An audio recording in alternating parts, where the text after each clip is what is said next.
to do this first, a daily personal development podcast that focuses on science-backed, actionable steps towards your best year ever. Hi, I'm Santa, your host.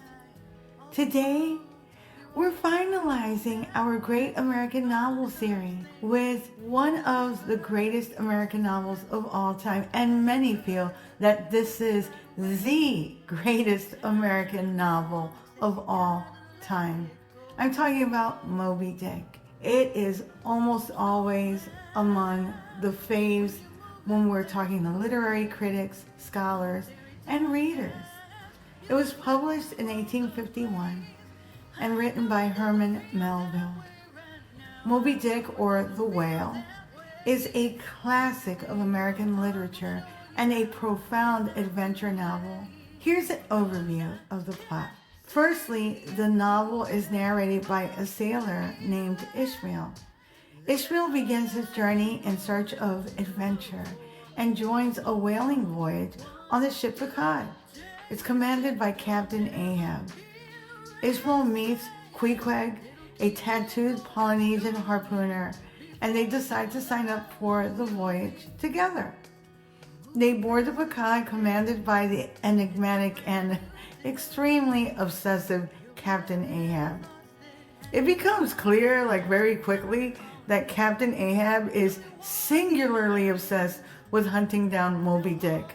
Moby Dick is, of course, a giant white whale that had previously destroyed Ahab's last ship and severed his leg. The voyage takes the crew across diverse oceans, encountering various challenges, including other ships, different kinds of whales, and varying weather conditions. Throughout the journey, Ahab's maniacal fixation on Moby Dick becomes very apparent and disconcerting. Throughout their journeys, the Picard meets other whaling ships, some of which have also had encounters with Moby Dick. These interactions lead to philosophical exchanges, plot developments, and it builds tension. The climax of the novel occurs when the Picard finally spots Moby Dick. A 3-day chase ensues, characterized by thrilling and dangerous confrontations. Ahab's quest for vengeance leads to disaster. The whale ultimately wins. He rams and sinks the Picard, resulting in high casualties among the crew.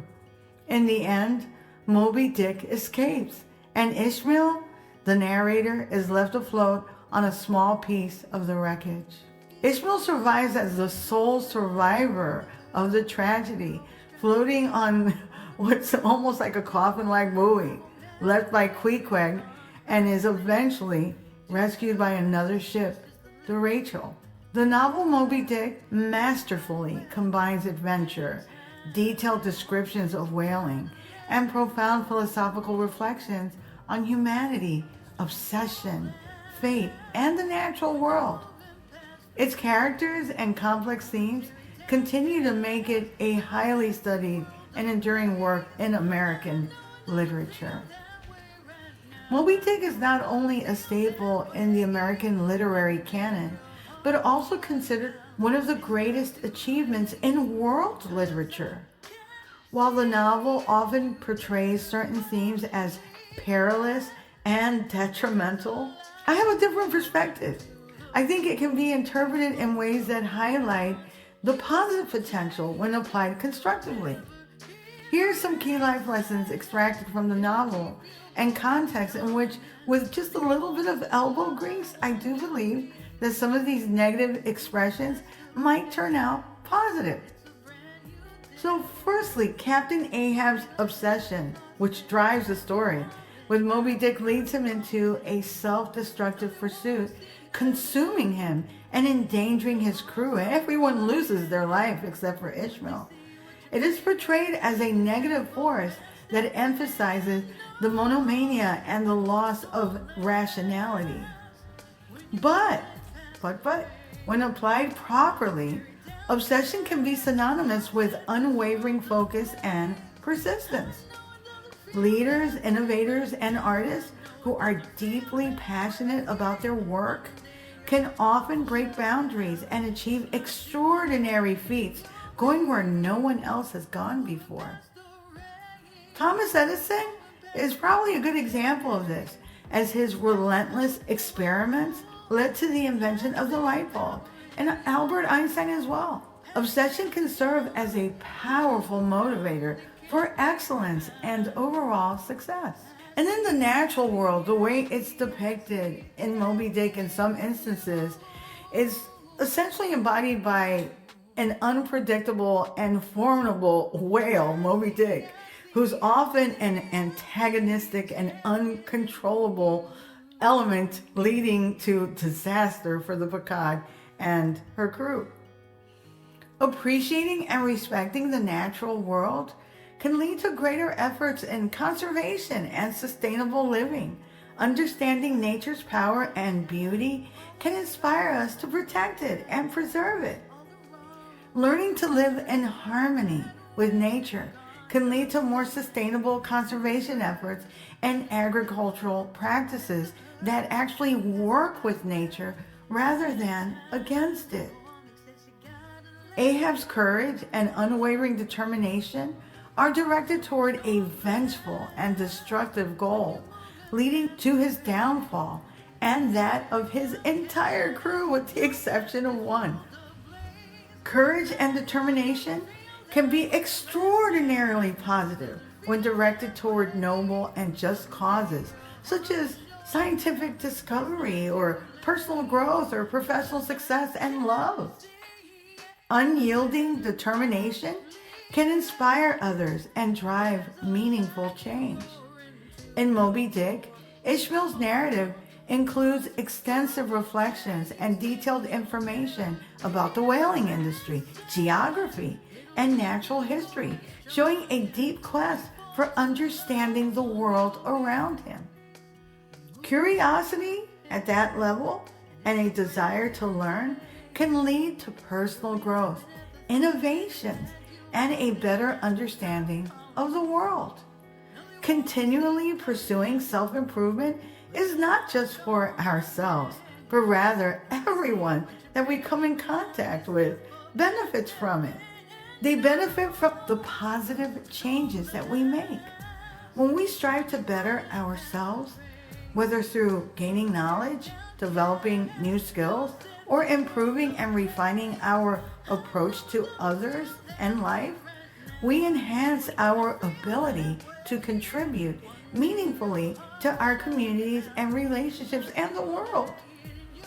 Our personal growth can help us to understand the nuances of the world around us, creating a ripple effect that encourages mutual improvement and well-being in those that we know and come in contact with. By striving to be the best versions of ourselves, we naturally inspire and uplift others, which in turn can make the world a better place. Moby Dick serves as a multifaceted exploration of fundamental human drives and their complex roles in our lives. While the novel often highlights the destructive potentials of these themes, when approached with wisdom and directed toward positive goals, the very same qualities can lead to tremendous achievements and deeply beneficial outcomes.